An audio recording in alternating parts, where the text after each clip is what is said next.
Hey everybody, it is Tuesday, not Monday. We swap days, so if you're catching us on Phoenix FM, it's kind of a week late, but that's how we're going to do it. This is the Wrestling Rewind, and we had to swap days because obviously life restarted. But thanks for joining us, and we appreciate you joining our review of Judgment Day 2000. That's kind of like our key issue this week. But again, some updates for everyone. If you're listening to this on YouTube, it's going to go out on a Tuesday. It's going to be up on a Tuesday. It's going to go hit our feeds on Thursday. The same with the True Penny channel.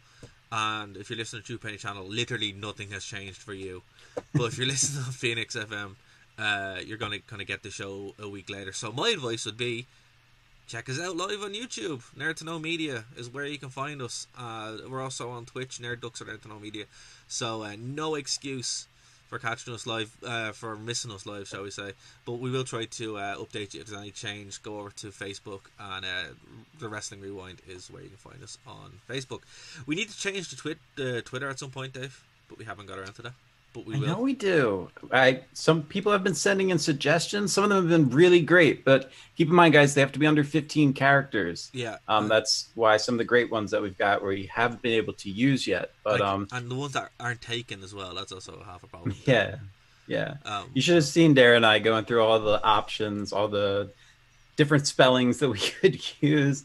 A massive fight broke out over whether or not an underscore is acceptable for usage on Twitter handles. Mr. Linux over here wants to use one every day and every chance he gets. We might have to, because that might be the only way to do it. But we will let you guys know. The best way to go over is check out on nerdtoknowmedia.com. All the links are there. They're all active and up to date.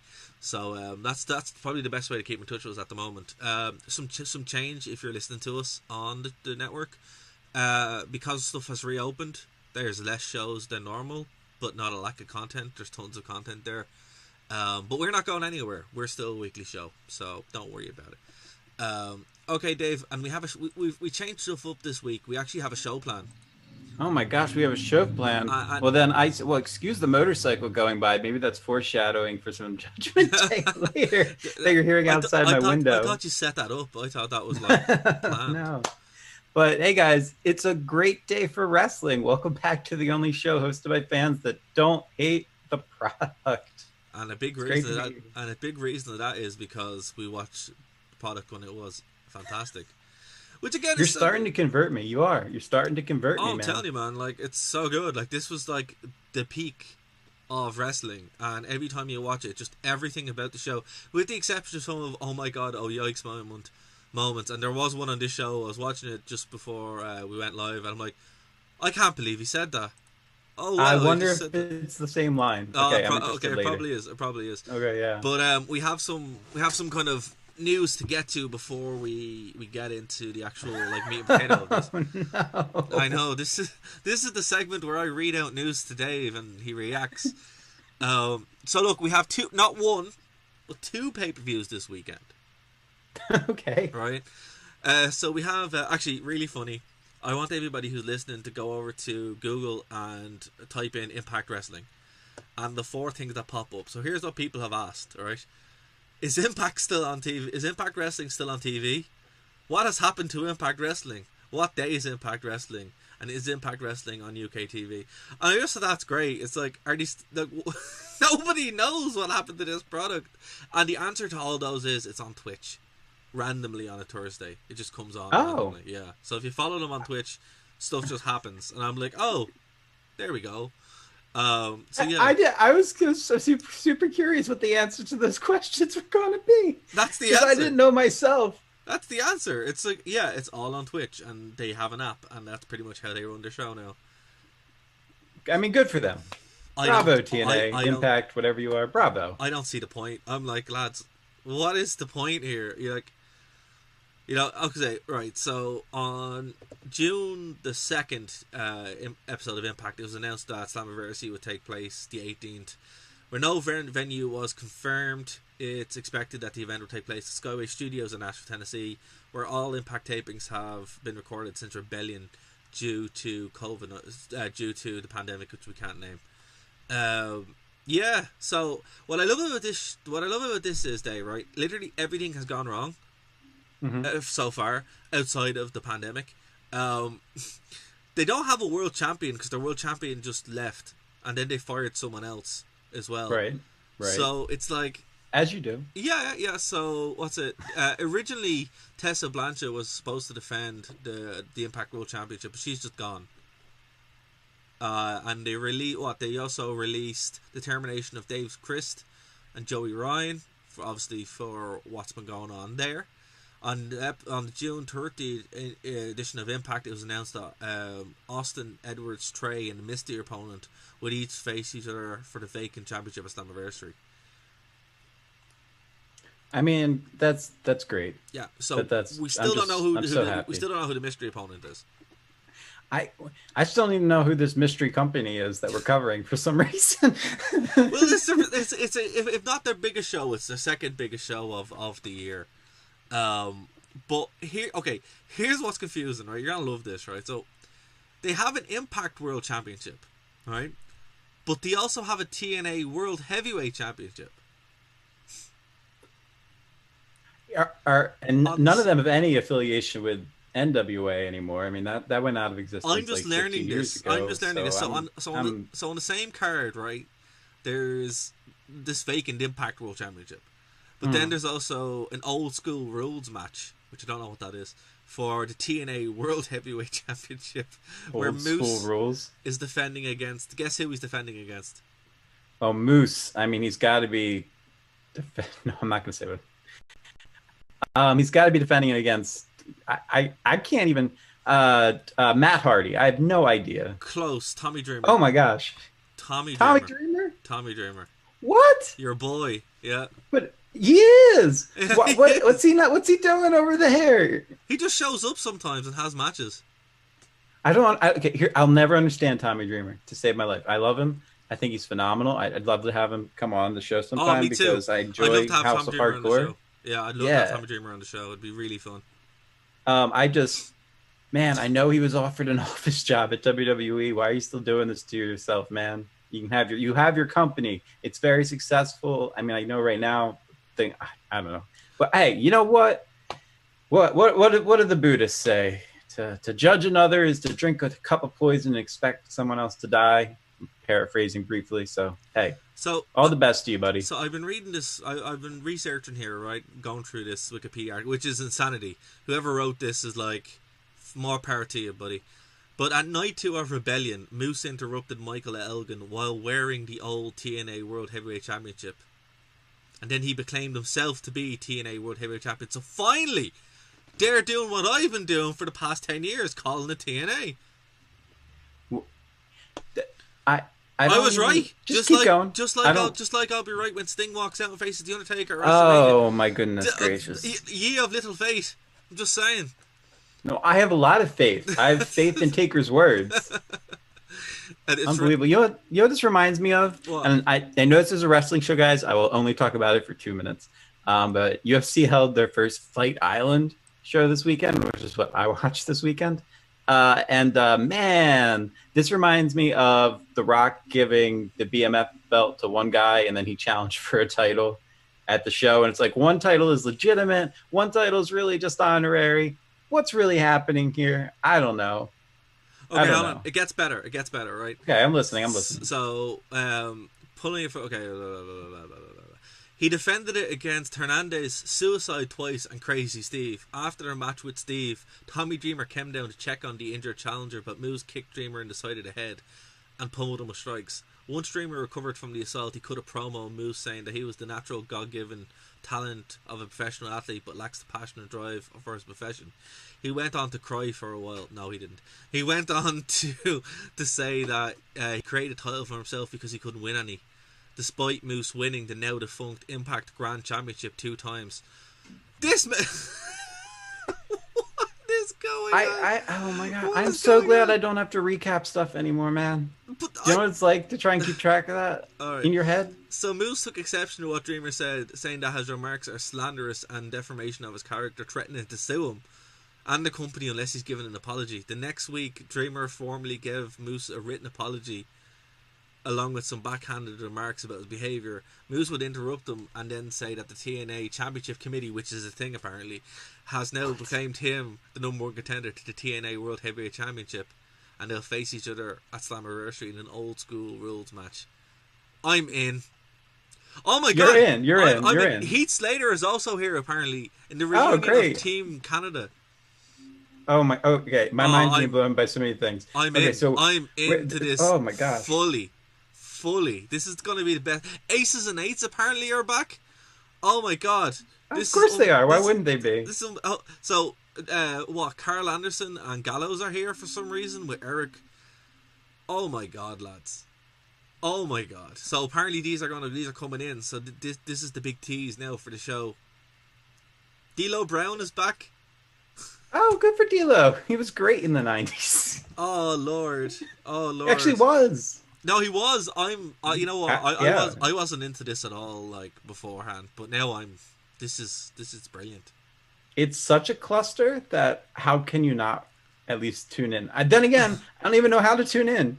Do I pay for Twitch Prime? Do I get to see it? Is it on pay-per-view? How do we even view this, Dara? How do we view this? Let's see. It doesn't say.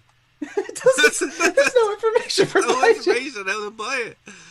Oh, TNA. Oh, please don't ever change. I don't know how they're around. This is the 16th event. I don't know.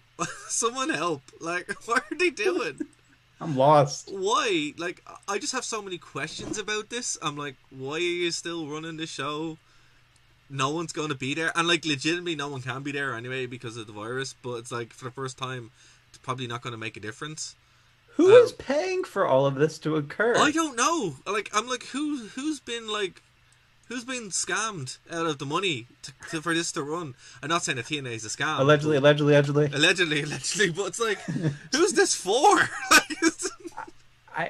Apparently it's for whatever wrestler wants to show up and get a paycheck. This is phenomenal. So it's like taking the best elements. No, I won't even say best elements. That's giving them way too much credit. This is some weird, like, twisting of, oh my gosh, UFC combined with, forget it, House of Hardcore combined with ECW combined with stuff that happened back in the Attitude Era. They're like taking it all and trying to make it one thing, and what is happening? I can't follow. So apparently the official stream is going to be on Fight TV, and it's $19.99.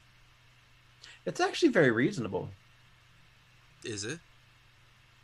Well, but the network is only $12.99 or something. It's Jared, how could you have possibly have missed promo after promo after promo? No. Can I just say, in America, yeah, it's $9.99. In the UK and Ireland, it's relatively more expensive. So well, why don't you get on our corrupt Federal Reserve System and your prices can go down? Oh, we have our own corrupt system. Don't worry about it. But yeah, so that's what it is. So I'm like, I don't know. We're gonna watch it anyway because we have to, because it's just so fun and it's so wild that I really do not want to miss this. This is how out of touch I am. This is how out of touch I am with this product. I actually went and I tried to find it yesterday morning to watch for today's show because I was convinced it had already happened. And if you're listening on Phoenix FM, you'll be even more confused because next week you'll be hearing me talking about looking for it after it's already been found. I don't know. This is Oak Island all over again. I thought this already happened like 2 months ago. So now I'm like, but I found this good article here on sportskita.com, right? Slammiversary is Impact Wrestling's most important pay-per-view of 2020. They've only had 2 pay-per-views, so that's a bit hyperbolic there. Sidney Puller III. Oh, he actually... Oh no. That's not good. Anyway. So here's why it's important. The release of Impact Wrestling. Tessa Blanchard ahead of Slammiversary. Okay. Speaking out movement causes changes in Impact. I'm like... That's not a good. They're bad things. No. You shouldn't be bringing attention to that. And the tease of WWE release talent at Slammiversary. Okay. So this is how out of touch this lad is, right? Mr. the Third. I'm going to call him that. Mr. Because that's how he wants to be referred. So Mr. the Third. Okay. Now I understand. Yep. Like literally, that's how he deems himself. SP3. Oh, cringing to time here. How do you have a name in one company, get to keep that name when you go to another company, go back to the company that you had that name in, but lose the rights to your name? No, this is the contributor. This is the lad who wrote it. Okay. Sidney Pullard III. That's how he has written this for some reason. I'm like, right, of course he did. And I'm cringing to time because I know it must be a big deal. Come on the show and we'll make fun of you. No, come on over. We're having guests starting next week, so come on over. Yeah, exactly. So yeah, all right. So the first point he made here is, for some reason, losing your world champion is a good thing. Like legit, losing your world champion is a good thing. Like, no, it's not. That's really bad. That shows that makes it look so bush league. It's unbelievable. No, it's great. I think it's the best thing that could ever happen to a company. Oh, of course, losing your biggest star. Yeah, it makes all sense. Lose your biggest star. It works out great every single time. The next point, speaking out. Yeah, let's draw attention to one of the biggest scandals. Okay, and say it's a good thing. It's like, I understand what you're saying is that I was going to make changes. It's like, listen, those changes are needed, but you probably shouldn't lean into this because it's going to turn bad. So, yeah, bad move. Although it is the most legitimate claim of the whole lot, where it's like, yeah, alright, fair enough. The next one, though, is mind-bogglingly stupid. The tease of WWE talent. It's like, oh yeah, because that's what TNA needs. Ex-WWE talent. That's what every wrestling company needs. ex-WWE talent. Getting the big stars. Yeah, you know what they need to do? They need to sit at home, and they need to wait for the blah, blah, blah to pass over, and they need to come back to WWE when they can afford their contracts again. Yep. Not cut ties or burn bridges. Or show for a couple of weeks, and then TNA end up spending money on them when they go back to WWE anyway. But who's going to spend the money? That's what I'm trying to figure out. Obviously, someo's paying for this, and I don't know who's paying for it. Who can afford Gallows and Anderson? That's not a cheap ticket. I don't understand it. I'm like, EC3, go to AEW. Like, right. Go to AEW. What are you doing? Like, fair enough. That's like, where your Good Brothers, you literally are the Bullet Club. Yes, go back to Japan. You'll make way more money, or even go to AEW, and they'd love to have you. I just think this is, again, like, no disrespect to TNA, but it's like, this is the kiss of death. Like, this was always the kiss of death. But now you're going back and you're like, yeah, let's just hitch our wagon to this. It's like, that wagon, nobody knows who owns that wagon, where that wagon is going, or when that wagon's going to slow down, because it's just... Right? It just shows up sometime and does stuff. And it's like... It's like, okay, you're sitting there, you're holding the dolly, but you have no idea where the hitch is to attach it. Exactly. And that's kind of what's going on here. So look, Slammiversary is on this Saturday. Now, we have to give points. It's on Saturday, and as someone who lives in this part of the world, when a wrestling pay-per-view is on a Saturday, I love it. It's great. It's much better than on a Sunday, because obviously you can watch it. It's on at 1 a.m, which is what it is, but you can watch it comfortably and not be in bits, because work isn't the next day most of the time.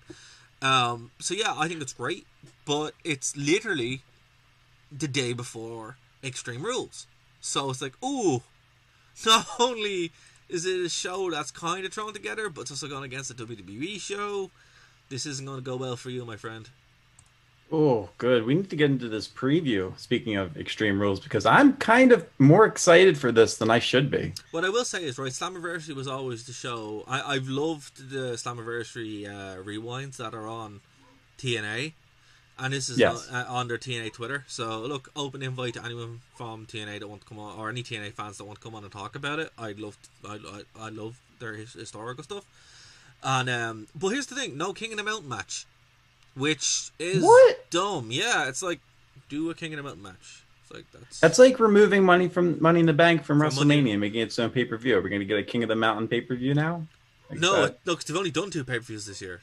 Rebellion, which is also kind of weird that they used that, and I was thinking that when you said it. I just wanted to clarify: it is not the show that we reviewed. No, do not go back into our archives and hear us raving about a great show and think it's the one that put out. No. Rebellion. Whoever put it out. Rebellion 1999 is not the same as Rebellion 2020. So they're not the same show, not the same company. No. That we know of. Who knows?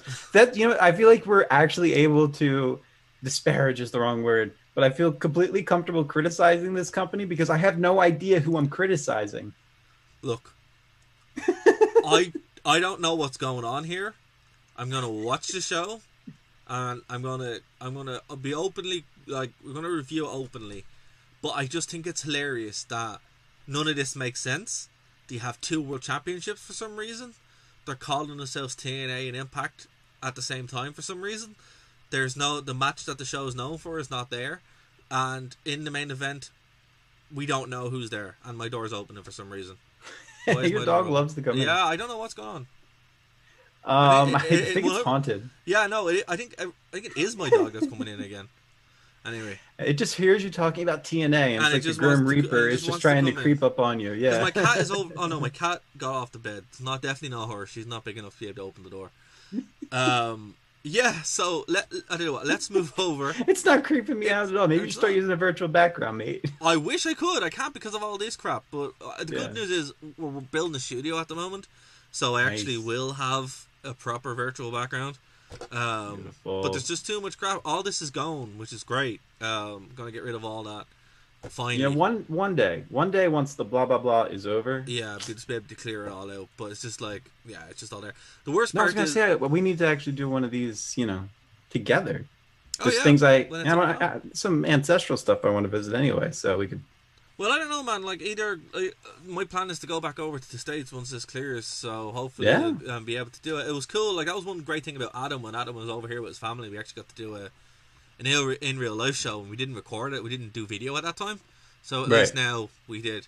I'm gonna just turn off my camera while I fix that door. So just give me 1 second because it's very, very annoying. Great. I'm super glad you gave me info on what I should ramble about while you're gone. If you guys are listening, make sure you follow us on our Facebook pages. You can find us on nerdtoknowmedia. Obviously, you can search for the Wrestling Rewind. Right now, our Twitter handle is WVI. Wow, I should know that, right? WVI. Thank you for chiming in, Mr. In the Dark over there. I want to do a cheap little plug here on our YouTube channel. We were on the Game Corner this past week. Check that out. Really fun show. Really fun show. Use the Brave browser. Are you back? Can I stop shilling? Oh yeah, no, I'm back. I'm back. Don't worry about it. Cool. You don't have to. You can stop shilling. Like, it's some really good shows that came up as well. But look, next week we will get into this TNA show because oh my god, it's so funny. And I'm gonna keep calling it TNA, and why not? I have excuse now. They're calling it TNA, so okay, right. Let's switch gears here and talk about.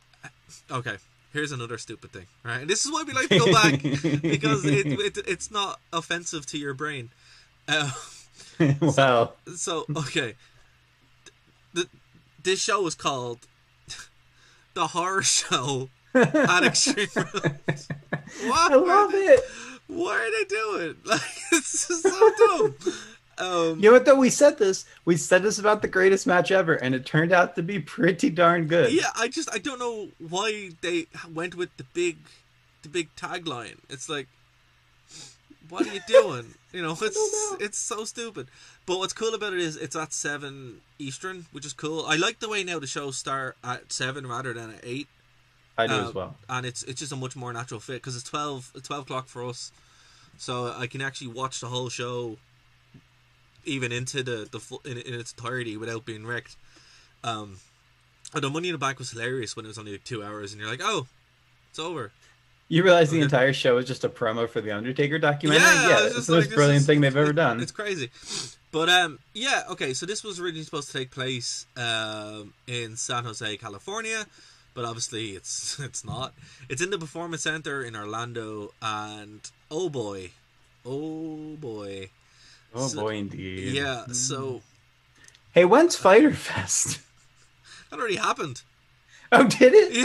Did this how it happened last week. What? Yeah, that's how the FTW belt came back. If you guys ever wondered why we cover past wrestling shows... And this is why, because the current product is such a you-know-what show. We can't keep track of what's going on. I mean, it's just a mess. It's just a mess. And look, to be fair, when you look at stuff like this, outside of stuff that we find kind of funny, we don't really enjoy covering. But both of these shows, and we're just like, this is ridiculous. And look, the Asuka Sasha Banks match would be great. The Bayley Nikki Cross match would be great. The Drew McIntyre versus Dolph Ziggler should be fine. By the way, I still think Drew McIntyre. With Dolph Ziggler doesn't really make too much sense, but it is what it is. I know exactly why it is, though. Oh yeah, it's they got to protect Lashley until there's a live crowd. It's not time for him to get the belt yet. No, it's not. Drew needs the live reaction. then they give it to Lashley. You know they got to feed somebody to him. You know what they should have done? They should have actually... Yeah, I know a lot of things they should have done. They should have used Heath Slater. Heath Slater was on the show a couple of weeks ago and could have really good promo. They should have hired him back even for a short-term contract to do a program with Drew McIntyre. Wait, they had him on, even though they fired him, they brought him back for a promo? Yeah, they brought him back on Raw. Well, I skipped that segment, apparently. Yeah, you know, it happened like 2 weeks ago. But yeah, it was really good. And you should have just kept them in, and it would have made more sense. I would have been more excited to see that. But, okay. I'm not going to lie. This is literally how I watch wrestling nowadays. Is AJ Styles on? No. Okay, I'm going to skip forward. Daniel Bryan? Okay, I'm going to skip till he's on. Oh, they're in the same match? Fantastic. That's what I have to watch. Where's Ricochet? Somewhere? I'll watch him get squashed. By the way, there actually is a good documentary. Not documentary. There's a great collection on the WWE Network you should check out. It's basically all NXT, but it's the best of Ricochet. And please, no one tell him about the untold saga of the game or whatever it's called that WWE Network just released. Wait, what's this? This is about Triple H? Oh my gosh. Why did I even say that out loud? Yes, the WWE Network released a documentary on Triple H. I think it's called The Untold Story of the Game. It's trending right now on the network, so apparently people are watching it. I'm going to be watching that later. Fantastic. Yeah, I bet you are. Oh, I bet you are. Definitely. But here's why I wanted to talk about it, and why we'll probably mention it next week. So there's 2 matches on this, right? Braun Strowman versus Bray Wyatt in a Wyatt swamp fight, which is probably going to be a cinematic match. So that's sounds eerily like the House of Horror Final Deletion. Yeah, and Final Deletion. So we'll see. Actually, you know what this is going to be like? This is again something that was hinted in the prophetic 2K 2020 game, where you actually do this. It's Nostradamus of WWE. It's unbelievable. Games. They've just predicted what's happened, and that game. You know, whoever made that game, you know, obviously had some sort of crystal ball where they can just see into the future because they predicted this. This is another one of their predictions. So fair play. Also funny to notice that a main event star in a wrestling promotion is called Trey, which is also kind of weird. But here, so we'll get to that. I imagine that'll be fun. But here's one that it just the mind boggles. Right, Rey Mysterio versus Seth Rollins in an eye versus eye match. Right, the match. What now? The match can only be won when one competitor extracts the eye of their opponent. I'm in. I don't know how that's gonna work. I can think of a couple. Well, okay, I'm not gonna give away any magic secrets, but I can think of a couple ways it could be done. But I'm in. No, you sold me. You sold me on the show right there. Yeah, I know. Like, I'm interested to see it, but I'm like, hair versus hair versus mask. No. Okay, bear with me. Right. Eye versus eye. The match is really about the fact that Seth Rollins is the Monday Night Messiah, and the eye is that he needs to lose his ego and come back down and be ingratiated into the rest of the WWE universe. So the eye is not a physical eye. It is instead a metaphorical phrase for his consciousness. That's not how they've sold it. They've sold it as taking the eye. I tried really hard. So basically, right. So this has all got to do with Dominic being attacked. Rollins attempted to pierce Dominic's eye, but was unsuccessful. What? And then Mysterio then challenged Rollins to a match. Okay, this is the problem. I'm spending so much time watching late 90s WWF nowadays that I'm having trouble keeping up with the weeklies. So I don't even know if what you're telling me is true or not. Like, is this fake news? Yeah, no, like, it's I don't true. know. This is true. This is actually what they're building up. It's on Wikipedia. I know Wikipedia is not as true, but this is how the canon is being written. Well, this is how you know Wikipedia is always true. I'm cited as a source multiple times. Fair. But it's true story. Google me on Wikipedia. Definitely. But yeah, so that's what's happening. And yeah, so we're going to briefly touch on at least those 2 matches next week. I'm really excited for actually Asuka versus Sasha. Oh, it's going to be unbelievable, yeah. Like, that's what I'm... Yeah. Like, as far as a match, that's the match I want to see. So, I also Which I can't believe. I like Nikki Cross a lot, too. Bayley's gone against her. So, I think that's going to be really fun, too. So, you know. Great.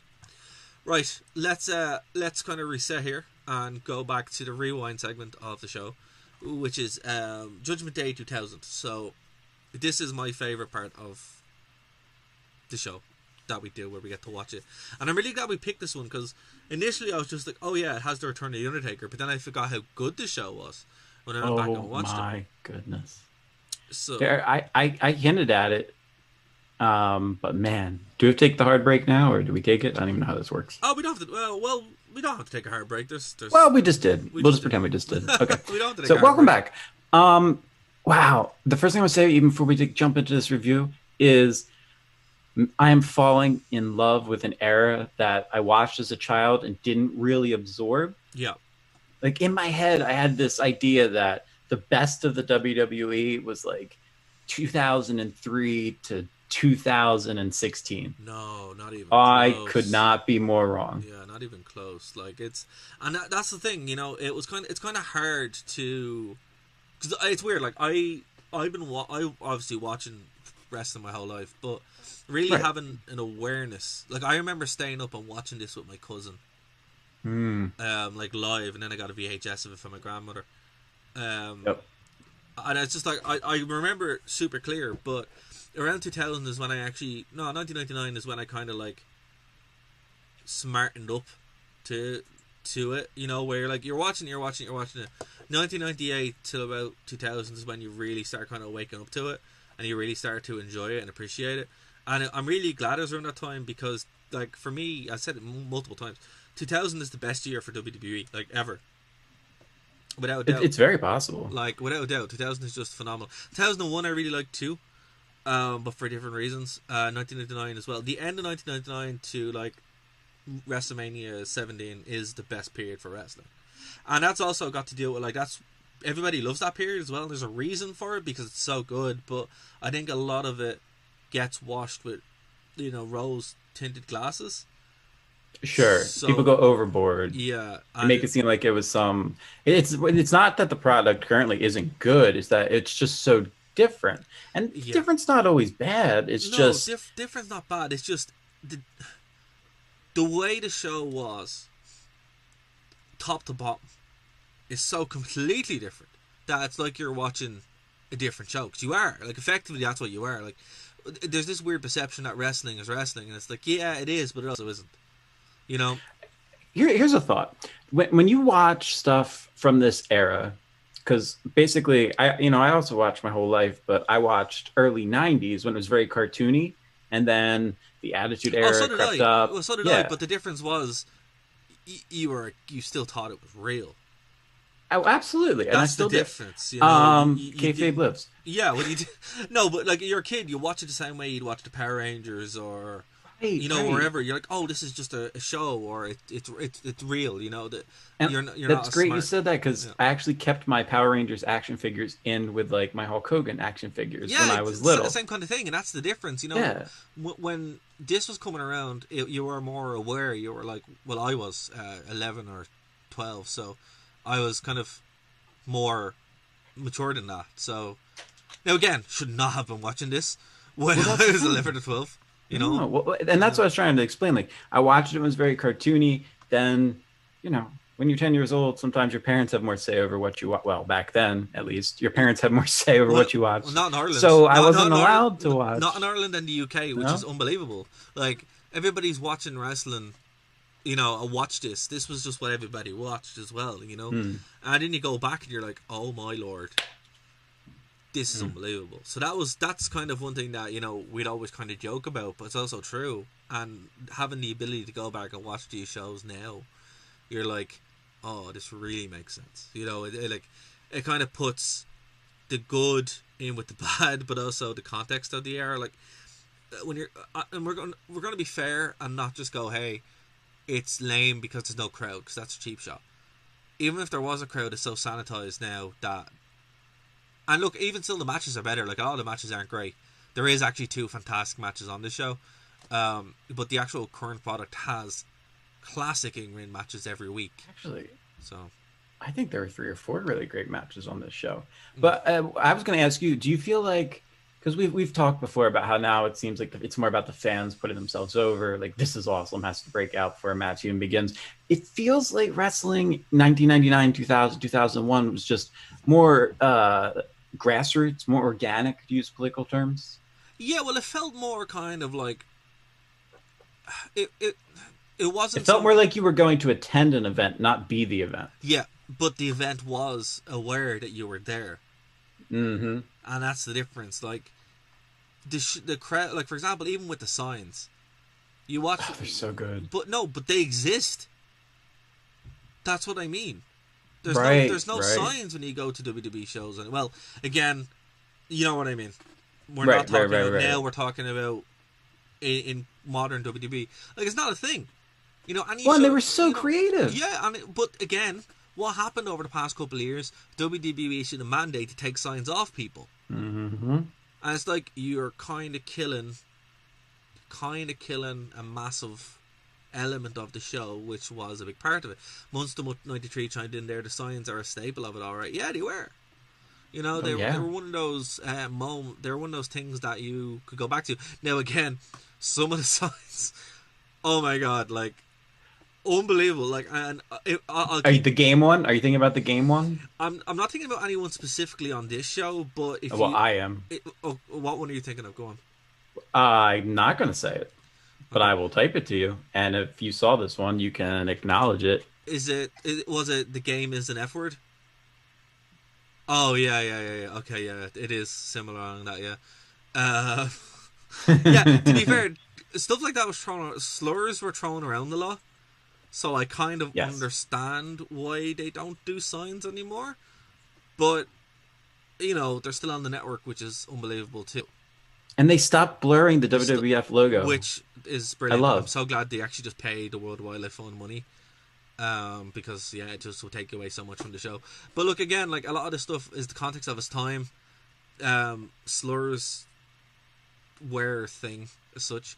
So when you see them in signs, you're like, oh wow, but then you're like, oh yeah, it was 20 years ago.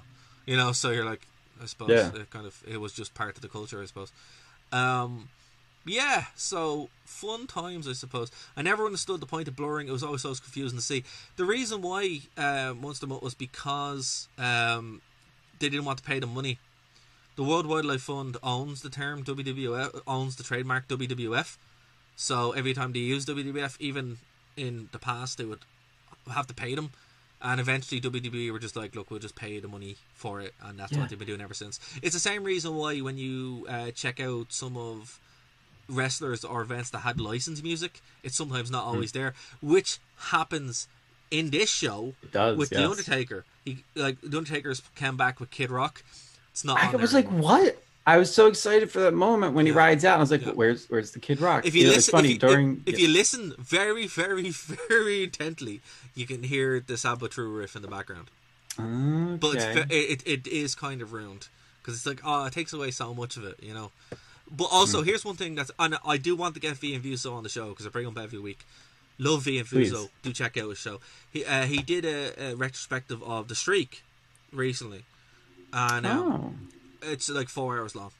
of course it is. Yeah, and yeah, it turns out on the network, WrestleMania 17, The Undertaker comes out to his old Ministry music on the network, and it works apparently. So that's crazy. Well, it does. This doesn't make any sense to me. Kid Rock's in the WWE Hall of Fame. Yeah, I don't know why his music isn't there. But remember, Undertaker went through like 3 different teams for this one.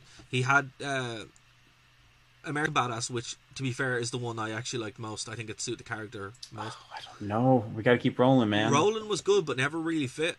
And Big Evil, Dead Man Walking, actually, which is pretty good too. That's pretty good. But yeah, look, so that's why they did it Monster Mutt, because WWE is cheap. They don't want to pay money, but eventually they listen to everybody. Because the worst part about it is I have loads of DVDs from this from what, like 2009, 2010 when they released them on Silvervision, and they're all blurred out, so they're unwatchable. It's just, it's terrible. It's really annoying. But it is cool that they can at least go back and unblur. Like, I know it's not that hard to remove a filter, but sometimes a company will delete the stuff that they had originally, and WWE is at least good at keeping their tape library. And Monster, I want to also expand upon what Dara said. It actually is really a super complicated thing with the WWF because it wasn't in America that it was an issue, and it wasn't even. It was specifically the UK, and not using the term WWF, but selling merchandise that contained WWF in the name. Yeah. And that one small little insignificant country that nobody cares about. I'm kidding. No, but because of the UK, we lost the name. Yeah. And I mean, I think it's better now, I guess. But the main reason why it won was because the World Wildlife Fund is literally funded by the royal family. Yeah. In England. So it's like, you're not going to win that battle. It's just... Yeah, no, nothing shady about that money either, so that's good. Well, there you go. That's a different show. But yeah, it's just, that's why. So yeah, basically because of the UK. And here's the thing, they did have this understanding, like this kind of tenuous understanding, but WWE kind of went a bit too far with it, and that's why they're like, look, we're not going to do this anymore. But it's been 20 years, 18 years. I've adapted to it, but I still do. I'm glad that retroactively we can go back and enjoy WWF for what it was, because seeing a little bit of blurring wasn't bad, but it was everywhere, and they'd also edit out anytime they mentioned WWF on the audio. Yes. It was incredibly annoying. It just made those shows unwatchable. Like, they just ruined the shows. Yeah, it's a lot of like double speak we had to do when covering it. I'm glad that's gone. It's not good. But yeah, a Brave New World or 1984 may exist, but at least not in the WWE. Thankfully. WWE aren't afraid of their history, even though they kind of should be sometimes. Except for one man who, when I was going through this show, watching it on the network, is Chris Jericho has a submission match. And I'm like, oh, that must mean it's where he should not be named. And sure enough, it was. So anytime you see it on the network, it's just like, it's so weird how they cover it. Like, it's just Chris Jericho has a submission match, and then you see it's Chris Benoit. And I think we'll start there. This was a submission match for the Intercontinental Championship. In hindsight, oh man, the match ends with him choking him out. It's really awkward. But again, it's like artist from the Death of the Author, right? Right. But I like that. Okay, we're just gonna drop all. We know what happened. Everybody knows. I actually like seeing the crippler applied instead of across the face into an actual choke. That was actually a really cool concept. It looks so much more... And fair play to Jericho. Jericho sells it like an absolute champion. Oh, yeah. It looks so brutal. Like, just the brutality of that hold is at its apex here. And, they both come off great. Chris Jericho is cool in this because he doesn't lose. He's choked out. Right. So he doesn't tap. I love the whole story of it. It wasn't a super long match, 14 minutes, but this was... second longest match on the card, though. Yeah, well, it built up to their SummerSlam match, which would be later on in the year, which was even better again, the 2L3 Falls match. But yeah, like, this was the start of the feud. Really good. It turns out to be, like, probably my favourite series in WWE between any two guys. Eventually ends up with the ladder match in Royal Rumble 2001, which is my favourite ladder match of all time. And Jericho's just the best. I love Chris Jericho. My gosh. Just the best. And I mean, and this is not a knock on him now, because Jericho's still the best. He's still the best. He is. I mean, Father Time takes no prisoners, but holy cow, the way he could pop off that springboard drop kick to the apron. Oh, that was glorious in 2000. So good. It's so good. He's like, and this is before he gets the run as the main eventer. But, as we talked about, when the Radicals came in, they changed kind of the face of WWE, and the work got so much better and so much more technical. Because again, we talked about Rebellion 1999. The undercard wasn't this good. The undercard got a massive shot in the arm in 2000, and this is kind of what we've seen. Second longest match in the card, probably the second best match of the card. And if you haven't seen it, go out your way to see it. It's so good. Another kind of Radicals match, triple threat match with for the WWE European Championship, which is my favourite WWE Championship next to the Hardcore belt. I love the European belt. Actually, I wonder why. Well, look, if I was ever going to buy if I was one of those people that would buy a replica belt, I'd only ever buy a European title because I just love it. I think it's great. Wait a minute. Just 2 weeks ago, or 3 weeks ago, you told me, no, the only replica belt that I would ever buy is the WWF Hardcore title. Same rule. I'd buy either one or the other. Oh, okay. Yeah, okay. One or the other. But I like that. You don't buy the Hardcore belt. You find the Hardcore belt. You can't buy it. Gerald Briscoe's out there somewhere. Exactly. You just pin him and get it. Like, that's what you do, by the way, one thing I do is say I love Gerald Briscoe's little skits during this where they're all chasing him. Yeah. It's so fun. One of the things I liked is that the skits that they had, it wasn't just different skits throughout the night. They all had one theme. Yeah. Like, and it was a story that was being told in the background of what was going on, not just And hype. and it would tie And in directly to a match in the card because Jerry Briscoe comes out and gets involved in the tables match for some reason. And he gets put through a belt while wearing the hardcore belt, which is hilarious. I do got to say though, before we pass, because we were talking about Eddie Guerrero versus Malenko and Perry Saturn. Holy cow! Oh man, Eddie Guerrero was so fast back then too. But I love that this is before Eddie got injured. Yes. And also before he got fired for drugs. So you do kind of like, it's great to see these guys mix it up because, like, obviously Benoit went off and kind of was the star of the group. From the get-go, but it's rare you got to see Eddie in there with Malenko and Saturn and just having an absolute barn burner. Now it was an 8-minute match, but they made those 8 minutes really last. And here's the thing, it ties up with it's actually longer than the Falls Count Anywhere match, which I completely forgot about. I thought that was much longer, but super good match. A really nice way to kind of heat up the crowd before a spot fest. So yeah, really, I even thought the first match of the night did a really great job. I mean, that was the quintessential 6-man tag match to get a crowd hype. Was Too Cool versus Team ECK, which is Ed Christian and Kurt Angle. Oh, man. And I forgot that Kurt Angle used to have that CM Punk vibe about him. Really? Yeah, that whole like, I'm better than you, like I'm for abstinence and I'm gonna teach your teenage daughters how to be raised correctly and all this. I was like, oh my gosh, that was his gimmick, you know. He was all straight laced and boot and stuff like that. But what's great about it is Edge and Christian were so easy to hate at this point. Hitching Kurt Angle up to it was just so good. You know, a little cultural appropriation never hurt somebody. Well, here's when someone joined in. If you're a heel, yes, but unlike CM Punk, he did try to invade my cinema screen. Now, here's the thing: Kurt Angle. He did. Kurt Angle is in some movies, but he's in The Warrior, and he's phenomenal in The Warrior. True. True. You know, Punk is. I haven't actually seen CM Punk's movie. I kind of don't. I kind of want to, but don't, because I hear it's nothing but terrible. But at least when Kurt Angle did it, The Warrior is a phenomenal movie, and you'll really like it. He plays a Russian MMA fighter. So, yeah. So I got. Have you not seen The Warrior? I haven't seen The Warrior, dude. Warrior. I just watched Bloodsport the other day. I haven't seen The Warrior yet. I'm trying to go through my MMA. Okay, so quickly. So The Warrior is about your man from Star Wars, Edgar, whatever. He played Lars in Star Wars. Yeah. And Tom Hardy, and they're brothers. And they're both Tom Hardy. And they're both fighting to win like this MMA contest. And it's like Rocky but MMA with brothers. Okay. And it's really good. And Kurt Angle absolutely just kills it. But yeah, it's the CM Punk movie. Oh, yikes. I haven't seen it, so I can't even comment on it. I'll tell you what we'll do. We'll do a special where we'll do a movie review of CM Punk's movie. Oh, that's what we should. Yeah, okay. We'll totally do that. We'll tack that. Maybe not next week, but probably the week after. We'll do that because I hear it's bad. Great.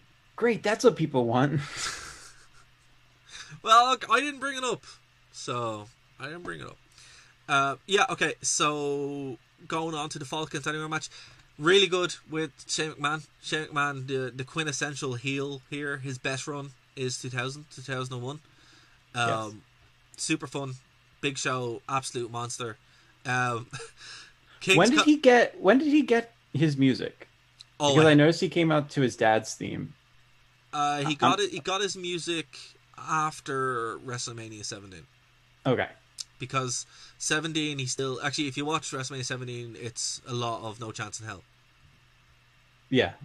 Well, and, one thing I got to say, though, is people often say, like, oh, the McMahons, they put themselves into the product too much now. And maybe that's true. But when you go back 20 years and you see them when they were much, much younger and much, much more able to do things, it actually works. Yeah, it works really well. Really well. Like, the only problem is... That's creepy.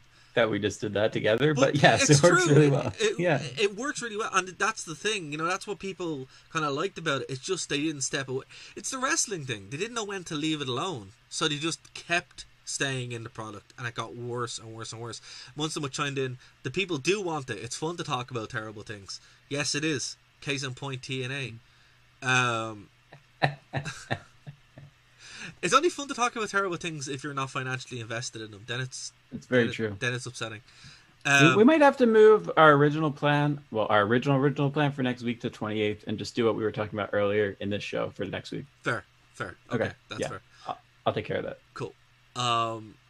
Yeah. So look, I thought this was really good. A fun little match. TNA, the group, show up for some reason and interfere. Bull Buchanan, which I forgot existed, shows up. Big Boss Man shows up for some reason. It's an absolute cluster. I forgot Bill Buchanan existed. I was sitting there going, who is this guy? Who is this guy? Who is this guy? This guy looks familiar. Why is he here? Yeah, look, a fun little match. Not the best Shane McMahon match, not by a long shot. Not the best of this kind of match, but still a fun little story that just kind of served two purposes. One, to get a lot of sympathy on the Big Show, and also to make you hate Shane McMahon, which kind of backfired because everybody ended up loving. Absolutely. Now you're a musician, and I'm someone who used to be a sound engineer. Right. So does it ever make you chuckle when you see quote unquote 1,000-pound amps fall over and they erupt in pyro? That was funny. Well, I was more kind of sitting there like, where's the big loud pop? You know, right? The big loud pop that you hear that would deafen every single person. The cord disconnects. Yeah. I was just like, if you're going to do it, you know, at least do that. So, but they didn't. The only thing that disappointed me is I saw Shane start to, climb, and I was like, okay, here we go, and then he didn't jump. Yeah, this is before he does the big jump. Yeah. Again, SummerSlam is when he does the big jump. Okay. Well, speaking of big things, I have to take a knock at Test here because that's my water bottle that keeps popping. I apologize, guys. I take a little bit of a knock at Test here because Big Show goes out of his way when he tears the girder off the steel frame to show how heavy it is and that it's so difficult for him to lift up. And then TNA runs out and Test picks it up like it's nothing and starts chucking it around in the air. And I'm like, dude, you got to sell it. Like, if the Big Show has trouble lifting it, you should have trouble lifting it. No consistency. No consistency. So that's my knock on the match. You ruined my suspension of disbelief. How dare you? I have to say, but where my suspension of disbelief wasn't ruined was the D-Generation X Dudley Boys tag team tables match. I forgot this was a table match. I forgot this happened. I love Dudley table matches. They're so fun. I love Tori. Tori played her role extremely well in this. Yes. Okay, line of the night. Yeah, line of the night. Is this where it comes from? What was it? Go on. No. Oh, how dare you? No, you brought it up. Oh, no, because I tweeted to JR what his line of the night was last time. So, and he didn't, and I may be blocked for all I know at this point. So this week you get to share what the line of the night was. I think it was when they're talking to each other, and it's like, what did you call her, JR? A damn dirty Jezebel?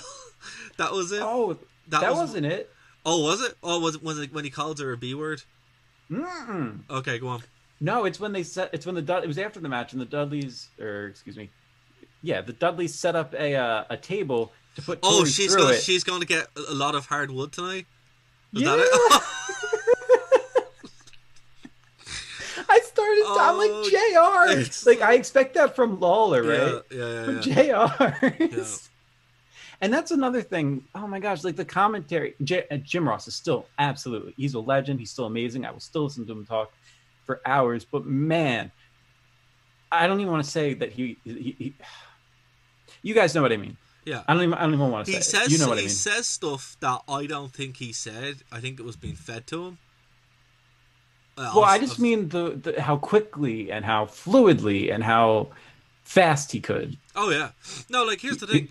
The difference is like 20 years. Even still though, like him calling a match now is still very enjoyable. Him calling a match 20 years ago was unbelievable. Mm-hmm. And it's just like there's nobody does it, and it's why when they bring out Michael Cole, you're like, oh Christ, stop! You just can't do it. You haven't got it. So it's just I think like King and JR aren't my favorite team. That's JR and Paul Heyman. I will say this though. Corey Graves. Well, I like actually Corey Graves. But I mean, Tom Phillips makes me really appreciate Michael Cole. So That's fair. The best thing about AEW is the commentary team as well, with Shivani, so Excalibur, and Ross as well. But look, yeah. Sorry, go on. Just to finish things off here, and we might have to go into some overtime. Actually, screw it, we're going into some overtime.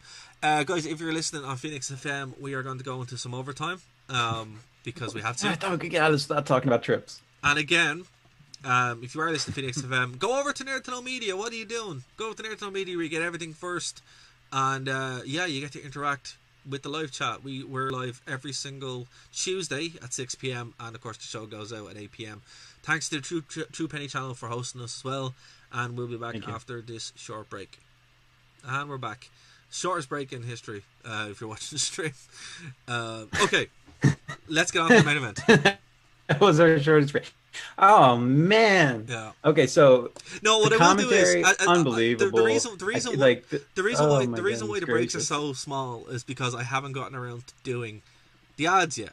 As soon as the ads get done, we'll do proper ads. But because we're streaming and restreaming, not just Twitch, there's no point. So we're just gonna keep going. What are we gonna do? Exactly.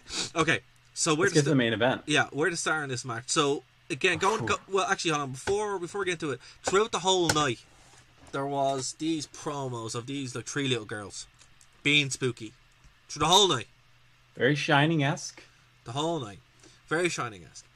And in hindsight, you're like, who else could it be? There's no one else it could be. But The Undertaker had been missing since late 1999 with injury. He missed WrestleMania, missed everything. So, you know, it just was what it was. But again, Judgment Day is his pay-per-view. Well, actually, it's like Hell in a Cell. He has loads of pay-per-views, but Judgment Day was historically his pay-per-view. Yes. And yeah, so that's what we had going into it. We had these promos, these packages before we're going in. So what do you make of the match yourself? It was an Iron Man match, Shawn Michaels, special guest referee, WWF Championship, Triple H, with Shane McMahon, Stephanie McMahon, and Mr. McMahon in this corner, which was weird, versus The Rock. This was actually, honestly, it's my first time seeing it. Really? I've never seen this match before. Wow. And I'm going to say something I got to correct myself about last week. Actually, I have to correct myself about two things last week. I probably should have done this on air. AJ debuted. I made the exact same mistake last week. AJ debuted in 2016, not 2017. This is his fourth year with the company. Oh, wow. Okay. Yeah, we were talking about like it's been only 3, but I had gone back and was watching because we had talked about it. So I went back and I watched the AJ Cena promo when they first meet. And I realized that was May 21st of 2016. So, yeah. You know what's weird? I was thinking about this earlier on today. I'm like, I can recall moments that happened 20 years ago way more clear than recalling stuff that happened 4 or 5 years ago. So that's how invested in the product I am now. And also how more necessarily isn't better, where you have 5 shows a week compared to just having, you know, a couple of shows, one show a week. It's not a good way to be, you know. Sorry, we had a bit of a drop there for a moment. We're back. Yeah, it's just weird, man. You know, like I can remember this like it happened yesterday. I can remember clearly every moment, every spot. It's all there, and the match itself is really, really decent. It's a full hour. It's the first Iron Man match I actually like, because I never liked the Shawn Michaels match. I'm like, whatever. Yeah, and I think that's where my apology another thing I was going to correct myself on is my second correction from last week is I scoffed at the notion of HBK versus Shawn Michaels not being the greatest Iron Man match of all time. And I went back and rewatched it, and I realized that it's only the sharpshooter with Bret Hart's Crimson Mask that really makes that match. Yeah. Otherwise, it's very boring. I mean, it's very boring. And it's not that it didn't have, you know, moves that were great or it wasn't paced well. I mean, for crying out loud, The Rock throws... we always joke about people having 5 moves of doom, like Cena and all that, but I swear that The Rock only knows 3 moves. He knows, like, punch, rock bottom, and people's elbow. Maybe a spine buster if we're lucky. And a bad sharpshooter. Yeah, right. And a very bad sharpshooter. Yeah. We love you, but you're too big to ever even talk to us. So I'm not worried about insulting you. Yeah, no, here's the thing. Look, I'll say, look, The Rock as a person and as an actor, absolutely love. Oh As yeah, as a I love wrestler, his promo work. oh, it's probably well, yeah, it's probably works pretty good. As a wrestler around this time period, oh my god, terrible. Like just. But you know what? Hulk Hogan didn't have to be a good wrestler. But here on the point of that, right? The Yeah. Rock and Triple H carried the WWE for a full Yes. year and a half. Like Yes, they did. themselves, that feud carried it. It literally won the war with WCW. And I'm sorry if you disagree, you're wrong. That's what won. That's what won it because it wasn't Austin. Austin was injured. Yeah. It was Triple H and The Rock. Mankind won the title. Yeah. That flipped the ratings, and the ratings never changed. And it again. never changed. It just went boom. And that's why The Rock got over as the biggest star because he is the biggest star wrestling ever had. Yeah. Well, and that's one of the things that I noticed just about the style of wrestling, because I was kind of making fun there about the 5 minutes, whatever. But my point is actually that the way that punches were thrown, the way that moves were done, they just had. It feels I don't know, real. they just. Sometimes, but it's like they just had some flair to them, if you will. Actually, like some charisma to the way a punch was thrown. Well, this was something that was brought up in that Fiend-Fuso retrospective, which I will actually link in the description. No, for sure. We really actually will link it. Actually, will. Seriously, I'm going to try reach out to Fiend-Fuso because his stuff's fantastic. Literally love that guy. He's great. But one of the people who he had on was talking about the Triple H Undertaker match, and he's saying, I'll give anything to go back to that time period, and one of the main reasons is because of how the match actually feels. Like when they're throwing a punch, you still know it's not real, but your brain doesn't know it's not real because you're so invested in it. It's like this exactly. It feels like something you can get invested in. It's the difference between a good movie and a bad movie. That is, it's not bad. It's just it's shot kind of too clean. Like, have you ever seen The Raid? The Raid? No, I haven't. The Raid's a really good. It's fantastic. It's an Asian movie about a group of police trying to go up and basically they're going through a city tower block to take down a group of criminals, and the choreography is incredible. But you're like, oh, so it's like Money in the Bank at Titan Towers. Yeah, but with more violence and blood. Right. But I did appreciate the blood though in all throughout the night. I kind of miss blood in wrestling. But what I'm saying is all the choreography in that is unbelievable, but it's so good it's unbelievable compared to something more brutal like I don't know, Rocky. Let's just go with Rocky, where all the punches. Let's just go with Rocky. Yeah. Where the punches are real. They feel more kind of real, or even the Warrior. Everything in the Warrior feels real because it's all slow and more kind of, Muslim exactly. It's not real, but the performance is so absorbing you can suspend your disbelief. That's it exactly. That's what's important. That's what's important. That's absolutely. And it was a lot easier to do it at this time because the presentation of it was so good. We talked about this how many times where the video packages were put together so well, the editing was great. The use of popular music was really good, or not popular music, but more kind of like metallic music, and it all kind of felt bigger than what it was.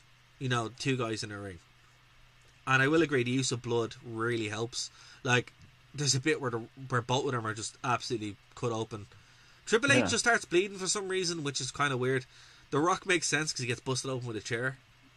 Well, the Triple H was after the pedigree on top of the table. Yeah, but he's bleeding, and you're like, okay, that was kind of weird. No, but The Rock did the pedigree. I know, Triple H but no one gets cut of... open with a pedigree.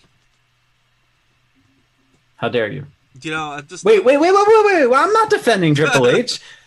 Don't! No! Oh my gosh! What have you done to me? What have you done? All of a sudden, I'm thinking. I got to say, I gained so much respect for Triple H in this match because it just reminds me of how much punishment he was willing to put his body through. Yeah. Remember, this point in time was when Triple H, again, like, from, like, SummerSlam 1999, the transition of Triple H from just being D-Generation X Triple H to being main eventer is earned. And that's why I'm like, people go, oh, it's because he married in. I'm like, yeah, maybe, but he also literally carried the company and got his ass kicked around the world. what year did he and Stephanie actually get I think married? it was like 2002. 2002. Yeah. Because that's what I was trying to figure out when this pay-per-view was going on, because they have some very sleazy stuff in like backstage segments of them like draped on each other and Yeah, but they whatnot. had fun. They were just messing around, but Oh yeah, I mean Vince was there, so yeah, obviously he was cool with it. it just is what it is. But I think they actually got married in like 2002, and Big Show was his best man, which is very weird because they're actually best mates, which is really strange when you think about it. But Yeah, you would think that like Shawn Shawn Michaels, Michaels, yeah, yeah. it's just, I don't know, just Well, weird. but actually, given that time period in Michael's life, maybe That's a fair point too, actually. that's a fair point. Um, okay, what's it? That's true. I know I was a very young kid watching WWE at the time, but I was shocked when I found out it wasn't real. Yeah, kind of. Yeah. It's like, I don't know. It's a weird thing to kind of think back, where at that point Do you where remember? when Do I you found remember the moment? when I found out it wasn't real. Yeah. Yeah. My dad told me it wasn't real, and I was like, oh, okay, fair enough. It's like, although you still don't believe it. That's the thing. But then you start to believe it when you get smart enough. And one of the big things, do you remember that what's it? Secrets of Pro Wrestling Revealed, that show? Oh yeah, Yeah, yeah. that was played like incessantly on Hmm. Sky One over here. So if you Huh. yeah, it was played all the time. Like literally, I remember it being on Sky all the time. Like as much as The Simpsons would be on, it was on. So, by 1998, 1999, there was no way you couldn't know it was real. It was fake. Well, thank you for asking. Let me share when I found out. Yeah, well, I Um. was just about to. You didn't give me a chance. I'm just Oh reading. yeah, sure, I'm yeah. just reading the chat here. Most of them remembers that too. Yeah, exactly. You couldn't if you grew up in Ireland and the UK. It was just part of watching Sky. So, Dave, yes, when did you find out that it wasn't real? Um. I had I think he was a cousin or something at a family reunion come over, and I must have been about, I don't know, 7 or so. And he started raving to me about this new company called ECW. And he started telling me how they use like all these crazy weapons and all these chains. And for whatever reason, my gut instinct as a, however old I was, 6-year old, 7-year old was, oh, wrestling's fake. There's no way that could be real. Mm. And then I spent the rest of the family reunion telling him how fake wrestling was. But see, it's weird, right? Like, I don't know. Like, I never was kind of the person to go, "Oh, wrestling's fake, so it's dumb." No, me either. I never had that moment where I'm like, because what's it on? Oh man, it's always the older cousin that ruins a childhood illusion. Yeah. He was older than me. He was older To than be me. fair, I should point to be out. fair, my older cousin didn't ruin it for me because it was like it was already kind of set, ipso facto. It was already kind of there. But I yeah. mean, I still believe it's real. Well, like it all depends on how you. Another thing as well, Vince McMahon coming out and saying, it's fake. Also, Yeah, didn't help things. there was that. Was that 95? Yeah. So like, once you kind of got a bit smarter to it, you're like, hey, it's not real, right? The way I see it, the way I see it, drama, film, and performance art is all technically fake. That's the point of it, really. Yeah, like that's what I would always say about people who say wrestling's fake. I'm like, yeah, so is Game of Thrones. Right. You right. know, so like. So that's your reaction? Because that was going to be my next question to you, is because we've both worked in this. I guess we'll call it. We worked in this industry for over a decade now. Oh my gosh, almost 15 years now. Thanks, Dave. Thanks for that.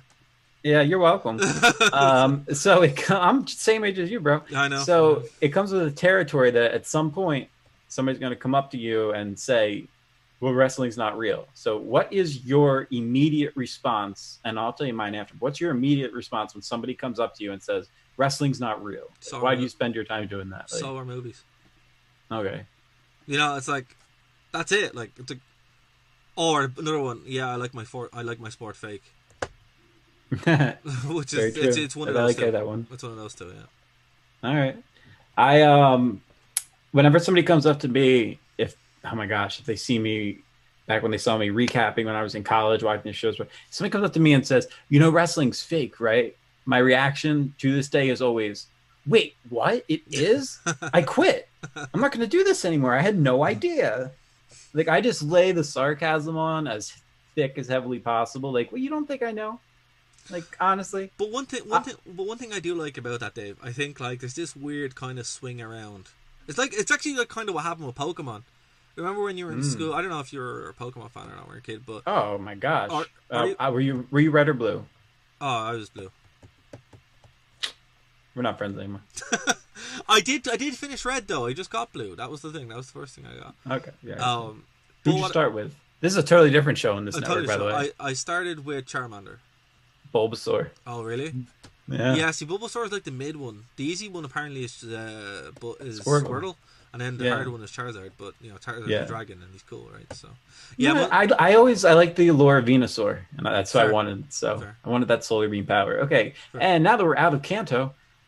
No, most of them trying in there. Red version for me and started with Squirtle. Yeah, well, you know, I think everybody has their own kind of preference. Okay. But what I will say is... and if you played Yellow, get off our stream. But what I will say is, right, there was this weird thing that happened. I think when you go to high school and middle school, right, you're like, you want to kind of be cool or something like that. So, like, everyone just kind of, like, suppressed all that stuff. Like, and now it's different, obviously. But everyone kind of suppressed that nerdy stuff. But it still kind of stayed there. And then when you went to college, it just exploded.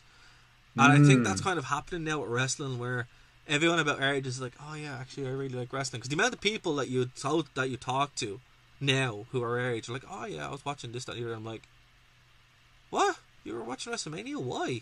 You know, and it's just... Yeah. But you'd see it on mainstream... Like, even though wrestling was more mainstream in 2000, like, culturally it was more relevant, it's more mainstream now, which is weird. And I think it's because everyone who was watching it then still has an attachment to it now. And they're in positions where they're willing to kind of give it time. So, like, yeah, it's weird. Like, it used to nearly be a secret society when you'd run into people with wrestling. You're like, wait, you watch wrestling? Cool, you know, compared to now where it's just like, you know, everybody knows. It's funny you say that about like middle school, because actually the whole reason I even got into writing about wrestling is pure chance. A kid I didn't know, alphabetically we were just seated. I just can't get my past tense right today, Dara. I'm so sorry. We were sat next to each other in middle school in a class, and he turned to me at one point and was like, "You like wrestling?" I was like, "Yeah."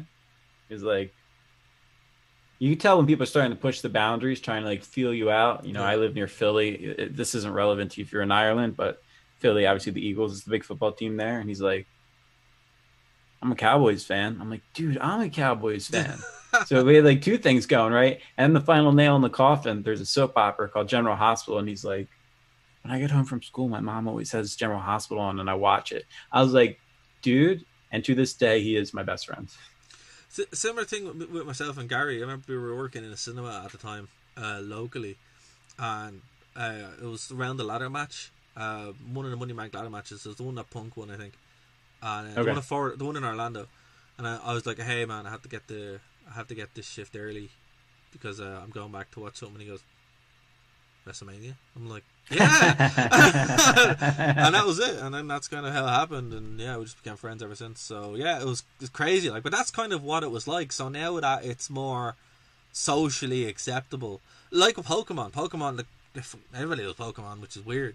It's Pokemon Go really turned things around. No, but I think it was always kind of there. It's this kind of. Well, we all played it. Yeah. It was one of I didn't because my phone was broken, but everyone else did. No, not Pokemon Go. I'm talking about like we had our Game Boy Colors. We would hide under the covers at night because our parents wanted us to be in sleep. Exactly. And we had a little lamp that we'd attach as a accessory on top. And the worst part of it was no backlit screen, so that's what I'm saying. You'd use the little like. I had like a magnifying glass attachment that had a light built into it so I could play. Oh man, trying to play an original Game Boy Color like wasn't, you know, with all the cancerous tumors that you'd attach to it so it would work. Unbelievable. Oh my goodness. Unbelievable. But yeah, and I think that's kind of what happened. So we had the same experience with wrestling that other things kind of fell into. So I there's less of that, oh, wrestling is fake, it's bad. Except for the MMA people, but I think they're kind of like overcompensating, going, look what I watch is real. And those people you can't really help because they're the same people that get upset over like albums that are released by their favourite band or something. And it's slightly like they went away from a different style, or same people that don't like Load by Metallica because it's not Black Album, who are the same people that don't like the Black Album because it's not. And Justice for All, the same people. You know, you can't please everybody, so you might as well just not try. Just go do it. You do you. You know. To those kind of people, I would simply say this. I watched UFC Fight Island last night, and you know what your main event was? It was 25 minutes of a clinch against a cage with one guy stomping on another guy's feet trying to get a takedown for 25 minutes. Well, 3 title matches went to decision. Yeah, no, it was super entertaining. Look, I love MMA. I watch it. It's not something we cover on this channel, but I mean, come on, man. It's not always great. Sometimes fake is awesome, and The Rock being there was cool. Brock Lesnar, you know, you got to see into our world a little bit, and it did bring fans over. You saw Ronda Rousey come over. It brought, like, Dana White and Vince became friends. Like, it's UFC has become in many ways WWE. They do tons of promos nowadays. They do lots of stage lighting. They do lots of effects. They put more into the entrance music and stuff like that. They understand that the atmosphere is just as important as what happens inside the octagon. Well, okay, not as important because it's not, but you know what I'm saying. Like, they add a lot more little spectral flares. What to I will than say they did is, in the past. what I will say is, look, there's a video on this channel comparing gladiatorial combat and wrestling. That sums it all up. We did it like 8 years ago. It sums it all up. Real eventually becomes fake because fake is manipulative, and you can actually make way more money with a fake sport than you can with a real combat, because you don't get injured, you don't kill people, and you can do it every night. And that's why wrestling became fake, because in the 20s, or even a little bit earlier, 20s is when it's documented, but maybe 1890, I think. They're like, hey, we can't do this every night because we'll be dead. Why don't we just pretend like we're doing it and we can make way more money? And that's what happened. It was more like lads sitting around and going, look, we can make way more money with this and do it every night, rather than trying to kill each other and being able to do it once, twice a year. You know, it's just sense. You know, when you think, and anyone who gets upset by that, I'm like, well, you're watching the wrong show, mate. You know, and if you can't balance those two things together and realize that, one, it's not a sport, it's more like a soap opera with punching. Exactly. Then you're fine, you know, and it has a lot of the same crossover. But look, that's how I describe it. It's my soap opera. Yeah, and it is a soap opera. And you made a comment. Sorry, you made a comment about a fake sport, and I got it. How can I not acknowledge this? They made a reference to XFL during commentary. It was very brief. Really? So I was like, oh yeah, that's right. That's when this was happening. Yeah, that's great. You made a comment. I can't remember what the line was, but something like, oh, that would be a 5-yard penalty in the XFL. I just chuckled to myself. To be fair, it was killed off this time by a biblical plague. So it's like, you can't really blame it, right? It's Vince tried, you know. He did actually try this time, but look, it was successful. It was making money. Successful. It's just this is not his fault that it failed this time. It's not his fault. It's the biblical plague. Wait, you can't even joke about that because I know the Black Death is coming back. I know. It actually is. It actually is coming back. We have cases in the U.S. Yeah. Wait, of the Black Death? Yeah, they just found a squirrel carrying it in Texas. Yeah. Everybody repent. Oh my God! That's not fake news. I swear. It gets worse. It gets worse. Oh, that's scary. I thought the bear I saw with nunchucks on my Facebook feed this morning was scary, but no, this is worse. Yeah, as in the bubonic plague monster. Yeah, it was in Mongolia, and now apparently it's in America. That's really scary. Wow, 2020, everybody, 2020. It's the best year of my life. It's also what is happening. It's unbelievable. I swear, like, you know, we're gonna have to have a show here where everyone's just repenting if it keeps getting worse. Call him. I'm sorry. Let me correct myself. I said Texas, and I'm so sorry. You're right. Mongolia. How could I be so wrong? It wasn't Texas. It was Colorado. Okay, that's kind of worse again because it's in the middle of America. Awesome. Wow. Okay, wrapping up here this 60-minute Iron Man match. We're having a 60-minute Iron Man chat that has yet to relate to this match. To bring it back. Yeah. So look, I thought the match itself, as you know, it was a very hard-hitting feud. These guys have worked together for a year almost solid at this point, so they had it all kind of down. I thought the outside stuff took away from it, but they also didn't want anyone to seem stronger than the other. Triple H still comes off incredibly tough and incredibly strong, but gets over his character of this heel that will do anything to win. He doesn't come off as being a coward. He comes over as someone who's like, I'm going to win no matter what I have to do. And that's what he's put over. And The Rock, the deck is stacked against him, but he still manages to level it out. I think the last 2 minutes are incredible.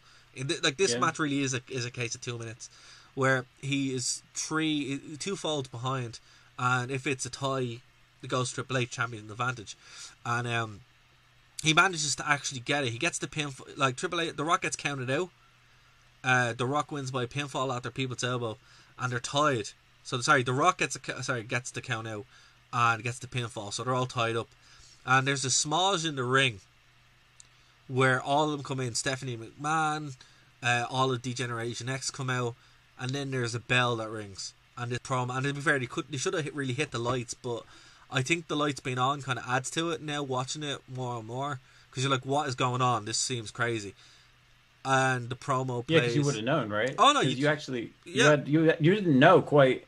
Even when that motorcycle starts riding out, you're not quite sure. No, because you don't know. Like you don't know. Like the way it's put together nowadays, what they would have done is they would have cut to the screen probably and played the full promo, and then it happened. But because it's all happening at once, it feels more kind of organic. Yeah, it feels more realistic. And then Motorcycle comes out. American Badass plays. Well, everyone thinks it's Sad But True by Metallica because it's that riff over and over again. But they come out and it's The Undertaker. And it's The Undertaker looking completely different. Like, remember when he left, he was a satanic cult leader. Yep. And he's come back now as a biker with the ginger hair, kind of like mine, the beard, ginger, and wearing the trench coat and the denim and just kicking ass. I love it. It's great. And like, choke slamming everybody, but ends up costing The Rock the fall because he choke slams Triple H just as the bells, literally the way they did it is great. Literally as the 1 hour goes, he choke slams Triple H, and Shawn Michaels sees it and rings the bell. Disqualifies him immediately, and that's what happens. Now, super good, really, really well executed. Just the way they did it, it was fantastic. But here's another thing on it, right? You okay over there? Yeah, I'm back here. Yeah, I think I dropped a little bit. Okay. But okay. Here's the interesting thing about this whole feud, right? Or The Undertaker coming back. This is how The Undertaker was supposed to go to WCW. At the 11th, that's true. That's what we were talking about last week, as returning as Mean Gene Calloway. Yep. At the 11th, Mean Mark Calloway. At the 11th hour, they said, right, you can change, because he didn't want to do the Lord of Darkness thing anymore. So that's why we got this. It seems like this is who The Undertaker wanted to be at this point. So that's kind of the story behind it and what we got. So what were your thoughts overall of this pay-per-view and this whole last segment? Yeah, I really enjoyed it. Like I said, I don't need to reiterate, just the organic, the grassroots, the crowd, everything just seems so much more intense during that time period. Specifically about this match, I know it's become a trope now in Iron Man matches, but using a weapon to get yourself disqualified to lose a point, but then immediately scoring 2 points for yourself. This is obviously the first time that it was done in the WWE. Yeah. And so I watched it through the lens of it being done for the first time, and that's actually my favorite moment of this entire match. Yeah, it's really clever. How about that? Yeah, very clever. What I'd say is, it's like the Hell in a Cell match, right? The Iron Man match, it's made famous by the first one, or the first big one. But it's perfected later on. And this, I think, is the perfect Iron Man match. For me, like, there were some better ones. The Ultimate Submission match is quite good too, but for me, this is the one I'd point to and go, this is the Iron Man match to watch, because it does everything that you want, plus a lot more, and then it has like a massive major return of the Undertaker. And it's weird, this return of the Undertaker, he's portrayed not as what he was, but more the conscience of the WWE. Like, Jim Ross is like, oh, it's the Undertaker, he's back to get McMahon. Why? what's going on. It's because of the evil of McMahon, what he does. So he's kind of like this.